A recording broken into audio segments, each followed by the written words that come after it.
السلام علیکم دوستو، ایک سبق آموز کہانی، کسی پر کبھی ظلم نہ کرنا۔ ایک شخص کٹے ہوئے بازو کے ساتھ بازار میں کھڑا آواز لگا رہا تھا کہ جو شخص میرا قصہ جان لے وہ کبھی کسی پر ظلم نہیں کرے گا۔ کسی نے اس سے پوچھا، بھائی تمہاری کہانی کیا ہے؟ استفسار پر اس نے جو واقعہ سنایا وہ کچھ اس طرح تھا: میرا تعلق حکومتی کارندوں سے تھا۔ میں پولیس کا ایک عہدیدار تھا۔ میں نے ایک روز ایک مچھیرے کو دیکھا جو بڑی مچھلی شکار کر کے لا رہا تھا۔ مجھے یہ مچھلی بڑی اچھی لگی۔ میں اس کے پاس پہنچا اور بولا، ارے میاں، یہ مچھلی مجھے دے دو۔ وہ کہنے لگا، جناب، مجھے مچھلی دینے میں کوئی اعتراض نہیں، مگر آپ کو اس کی قیمت ادا کرنی ہوگی۔ میرے گھر میں کھانے کے لیے کچھ نہیں اور میرے بچے منتظر ہیں کہ میں ان کے کھانے کے لیے کچھ لے کر آؤں۔ یہ مچھلی میں نے بڑی محنت سے پکڑی ہے۔ میں نے جواب میں اسے مارنا شروع کر دیا اور مچھلی اس کے برتن سے زبردستی نکال لی۔ میں مچھلی کو ہاتھ میں پکڑے گھر کی طرف آ رہا تھا کہ مچھلی اچانک تڑپی اور میں نے اسے مضبوطی سے تھام لیا۔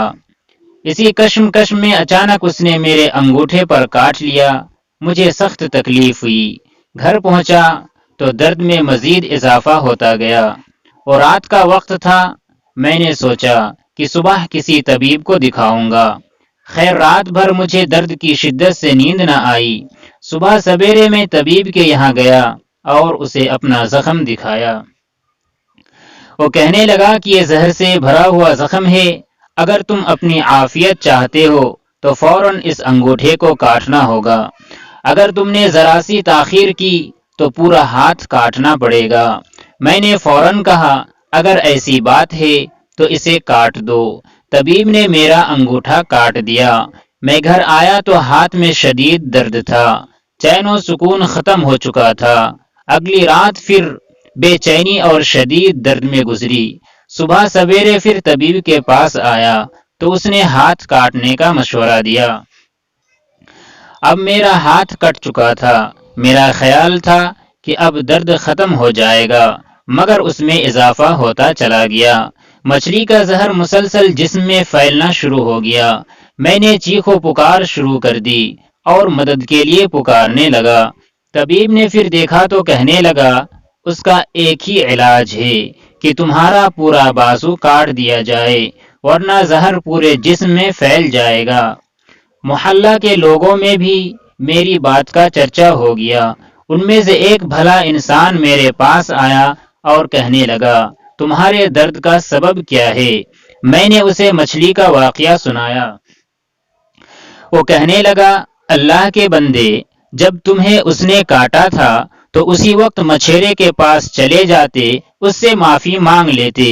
دیکھو اب تمہارا ایک ایک عضو کٹ رہا ہے۔ اب بھی تمہارے پاس وقت ہے، مچھیرے کو تلاش کرو اور اس کو کسی طرح راضی کر لو۔ محلے دار کی بات میرے دل کو لگی۔ میں نے اسی وقت مچھیرے کی تلاش شروع کر دی، مگر وہ ہمارے شہر سے جا چکا تھا۔ میں نے اس کو ایک دوسرے شہر میں تلاش کر لیا۔ جیسے ہی میں نے اسے دیکھا تو اس کے قدموں پر گر پڑا اور رو رو کر کہا، مجھے اللہ کے لیے معاف کر دو، مجھے اللہ کے لیے معاف کر دو۔ مچھیرا بولا، تم کون ہو؟ میں نے کہا، میں وہی ہوں جس نے تم سے ظلم و زیادتی سے مچھلی چھینی تھی۔ میں نے اسے اپنا ہاتھ دکھایا۔ مچھیرے نے جب میرا ہاتھ دیکھا تو رو پڑا، پھر کہنے لگا، میرے بھائی، میں نے تمہیں اس مصیبت میں دیکھا ہے تو میرا دل پسیج گیا ہے۔ جاؤ، میں تمہیں اللہ کے لیے معاف کرتا ہوں۔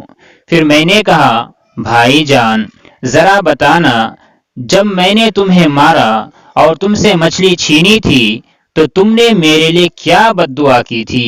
مچھیرا کہنے لگا، ہاں، میں نے کہا تھا، یہ اللہ، میں کمزور ہوں، یہ طاقتور ہے، اس نے اپنی طاقت کے بل بوتے پر میرا رزق ظلم اور قہر سے چھین لیا ہے۔ اے میرے پروردگار، اس شخص کو مصیبت اور پریشانی میں مبتلا کر کے مجھے اپنی طاقت اور قدرت کا کرشمہ دکھا۔ میں نے کہا، میرے بھائی، اللہ نے تمہیں اپنی قدرت اور طاقت کا کرشمہ دکھا دیا ہے۔ میں اللہ تعالیٰ سے توبہ و استغفار اور اپنے گناہوں کی معافی مانگتا ہوں۔